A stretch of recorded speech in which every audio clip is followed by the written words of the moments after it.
on vous a probablement enseigné à l'école que les territoires russes et américains sont séparés par le détroit de Bering, large de 86 km. Mais ce n'est pas tout. Il y a 2 îles dans ce détroit, l'une russe et l'autre américaine. La distance entre les 2 pays n'est donc que de 4 km. Curieusement, il faut au moins 21 heures pour parcourir cette courte distance. Comment est-ce possible? Vous le découvrirez dans l'épisode d'aujourd'hui. Les îles situées dans le détroit de Bering sont appelées îles Diomède par les Américains, tandis qu'en Russie, elles sont connues sous le nom d'îles Gvozdev. Le peuple inuit a commencé à habiter ces îles il y a plus de 3000 ans. C'est le célèbre explorateur russe Simeon Dejnev qui est reconnu pour avoir fait connaître ces régions au Vieux Monde. En l'an 1648, Dejnev découvrit le détroit séparant l'Asie de l'Amérique, qui fut baptisé du nom de Bering. En plus, Dejnev a mentionné les 2 îles, dont l'une fut découverte par l'expédition de Vitus Bering en 1728. Quelques années plus tard, le lieutenant de la flotte russe, Mikhail Gvozdev, a cartographié les îles qui gardent ce nom. En 1867, Alexandre II a vendu l'Alaska aux Américains, car les terres étaient jugées peu utiles et coûteuses à maintenir. Bien que la frontière nationale soit entre les îles Diomède, ces changements ont peu affecté les habitants qui se considéraient comme une seule nation jusqu'en 1948. Après la Seconde Guerre mondiale, les relations entre l'URSS et les États-Unis se sont détériorées, fermant les frontières. Comme souvent, les gens ordinaires ont souffert des tensions politiques. Des troupes ont été installées sur l'île de Ratmanova et des civils déplacés en Sibérie, sans consultation. Cette frontière est devenue le rideau de glace. Avec le temps, elle a commencé à dégeler. Le 7 août 1987, le nageur américain Lynn Cox, qui avait traversé la Manche et le détroit de Magellan, a nagé du Petit Diomède à une île soviétique. La température de l'eau était de 6 degrés Celsius. Ce courageux athlète était accompagné de kayakistes d'Alaska. Cox a complété la nage en 2 heures. Salué par les présidents Mikhail Gorbatchev et Ronald Reagan, Lynn Cox est un symbole de la fin de la guerre froide. En 1989, un accord sur le passage dans le détroit de Bering a été signé par les 2 nations. Le rideau de glace est tombé en 2015, lorsque les États-Unis ont finalisé toutes les formalités. Grâce à cet accord, les Autochtones de l'Alaska peuvent rendre visite à leur famille à Chukatka et vice-versa. Pour voyager, une invitation de parents dans la région est nécessaire, permettant un séjour de 90 jours maximum. Les îles Diomède ne sont séparées que par 3750 mètres. Pour voyager dans le temps, il suffit de passer d'une île à l'autre. La ligne internationale de changement de date les divise, créant un décalage horaire jusqu'à 21 heures. Ainsi, l'île de Ratmanova est surnommée l'île de demain, et l'île de Krusenstern, plus petite, est connue comme l'île d'hier.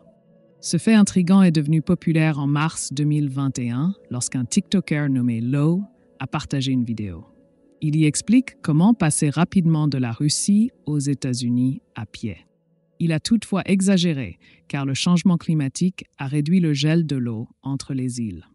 Sa vidéo est devenue une sensation virale, regardée des millions de fois et reprise par de nombreux médias. Il s'agit d'une véritable révélation. Pour les Américains, l'aspect distinct de ces îles enflamme l'imagination. Par exemple, vous pouvez fêter 2 fois un anniversaire ou le Nouvel An. Trinquez d'abord au champagne sur l'île de Ratmanova, puis retournez dans le temps pour refaire la fête sur le Petit Diomède. Malheureusement, passer d'une île à l'autre n'est pas simple. Actuellement, personne ne vit en permanence sur l'île russe, sauf les gardes-frontières arrivés en 1941.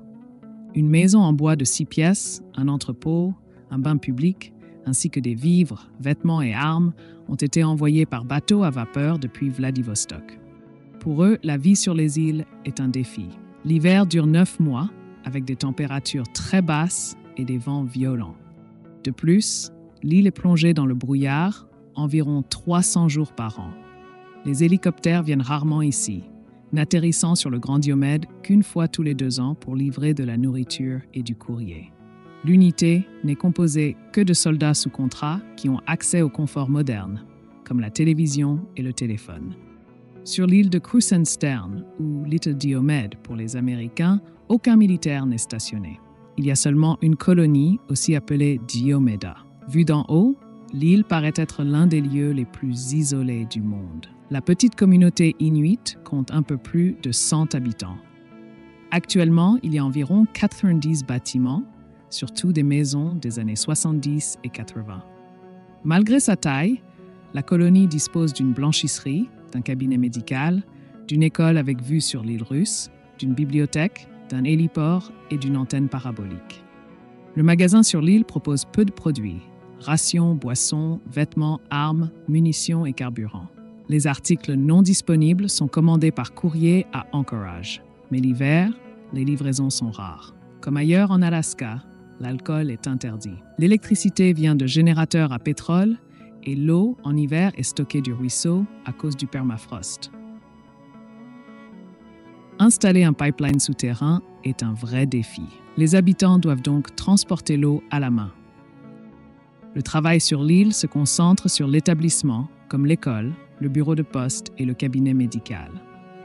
Bien que la nourriture soit chère, les Inuits achètent souvent et dépendent moins de la chasse et de la pêche. Certains ramassent encore des œufs de Nozick, chassent des morses ou fabriquent des souvenirs vendus en Alaska.